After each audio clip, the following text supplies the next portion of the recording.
talking about these women. So we gotta switch gears, man. The Spirit says switch gears. Go to this war. Off camera, the brother was mentioning, hey, how what you talking about? The Ukraine? Well, with Ukraine.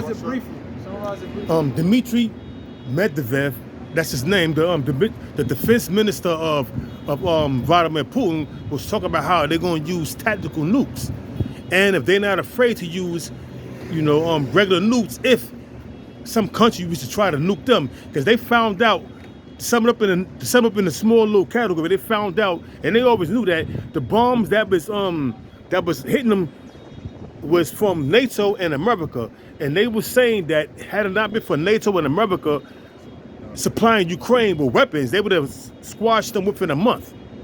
But the war's been going on for 7 months because of the unlimited supply of money and weapons that's coming in from NATO and America. So that sums it up. And they talk about using nukes. And Ryan Dawson was bringing out a majority of the weapons that's given to Ukraine is going towards the rear guard, not the vanguard. The vanguard is those that are ahead of the lines of the battlefield, and the rear guard is those that are in the back. So a lot of people, they ain't even benefiting from it, man. No? So them people over Ukraine is getting jacked up, but like the brother was saying, all right, Vladimir Putin, he's on the urge to want to bring back the Soviet Union, and that's in the scriptures, right? All right, this is Ezekiel 38, Ezekiel 38:4. And I will turn thee back and put hooks into thy jaws, and I will bring thee forth and all thine army, horses and horsemen. Right, so men are liking on the fish. That's in the book of Ezekiel. The same book of Ezekiel, he's putting a hook back in the jaws of these men. What does it mean? He's referring, all right, Russia to get back in that Soviet Union type spirit, to unify those lands up there. Because guess what? Ukraine was once part of the Soviet Union, man. All right, that's what the big fight is for right now, man. All right, because NATO was established to stop the Soviet Union, to dismantle it, and after it was dismantled, NATO said we will not make 1 inch westward, but that's come to be a lie. And now they have all these different nations that surround the Russian border, part of NATO. So that's the battle that's going on right now, right? All right. Horses and horsemen, all of them clothed with all sorts of armor, even a great company with bucklers and shields, all of them handling swords. All going into the war, the Third World War, and the missiles. Because at the end of the day, all that skirmish over Ukraine is not going to trigger World War III. It's not prophetic. Prophetic-wise, it starts in the Middle East, right over there in the Gulf of Suez, man. The scripture says, it speaks about the Valley of Jehoshaphat, which means Yahweh's decision. And Yahweh's decision is judgment, right? So that judgment is going to start first in the Middle East. But what's happening now is fulfilling Matthew, the 24th chapter. Wars, skirmishes, bad blood being drawn. Just like all the previous wars were started with entangling alliances, the third war is going to be no different. So the shit that NATO is doing is pissing off Russia. At the end of the day, NATO is really America, because 74% of NATO's army is made up by America. You know, and a lot of these nations, they ally themselves with NATO really as to get protection through America. America's military makes up 60% of the world's army. If the planet Earth was to go to war with the planet Mars, 60 to 64% of that army would be made up by the United States, man. It's the most powerful military in the world. That's not gonna be so proud.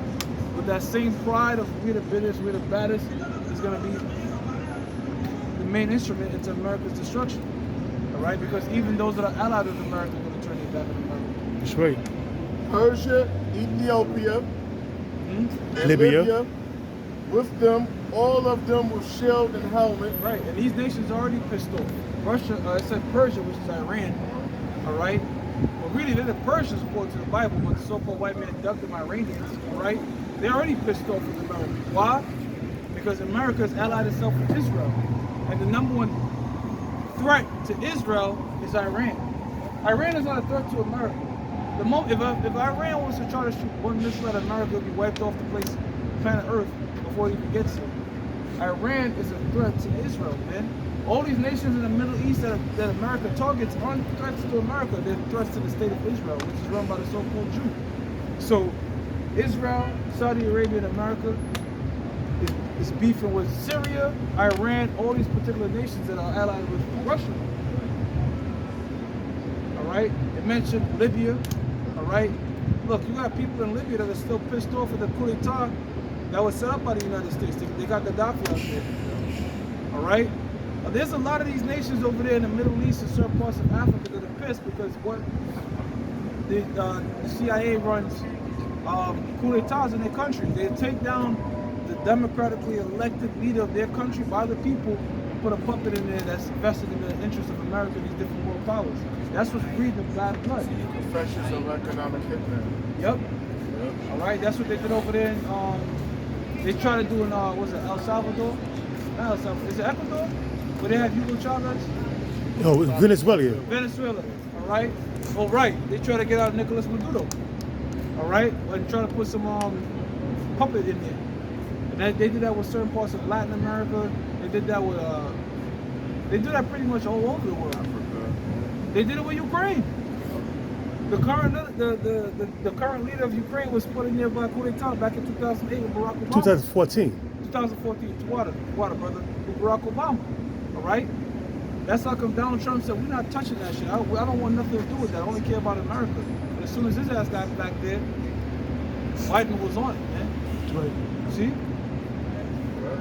Persia, Ethiopia, and Libya. With them, all of them with shield and helmet. Gomer and all his band. Now Gomer is Turkey. All right. Now this guy Erdogan is playing both sides, but really, according to the scriptures, he's going to lean east, man. All right, because what I mean playing both sides, he wants the F-35, he wants F-22 Raptors, and at the same time he wants S-400s. Now, if Turkey's a part of NATO, it cannot operate with S-400s and get F-22 Raptors because there's certain, how you say, like military codes that make you can't steal this particular weapon, so that you're not supposed to have both. But this dude is having both, man. That's just the reason why he got both, not because of he have say so in the sanctions that go upon you know, how sanction Russia and everything. So what he did was he didn't sanction them to, and what he did was he uplifted sanctions that he went with the American government just so he can get them F-35 planes. But the reason why he was doing it because of the fact that the American government was against them because they got S-400s from the Russian government, like we said. So now they're, oh, what the hell is that all about? You ain't buy from America, but now they want the F-35s. So now they got the F-35 because what they did was the sanctions that they went with the sanctions to sanction. I forgot it was one of these countries, and they got the benefits of sanctioning them because they got the, all right, give me this and we give you that. Yeah, and the reason America don't want this guy to have both is because then you could sell it and your enemies could reverse engineer your weapon. You know? That's what a lot of these nations do. Like they'll buy jets and stuff from Israel and reverse engineer it, like China will do that. You know, so that guy is playing a dangerous slope, but ultimately he's gonna release lean back east, man. According to the scriptures, right? No? All right, now, Gomer and all his bands, the house of Togarmah of the north quarters and all his bands, and many people with thee. There's certain places and regions that's close to Turkey that, like for example, I believe the Kurds are backed by the United States, and Erdogan don't want the Kurds. He pretty much wants to expand Turkey back to its like prominent state and get particular regions under his control that the United States is backing.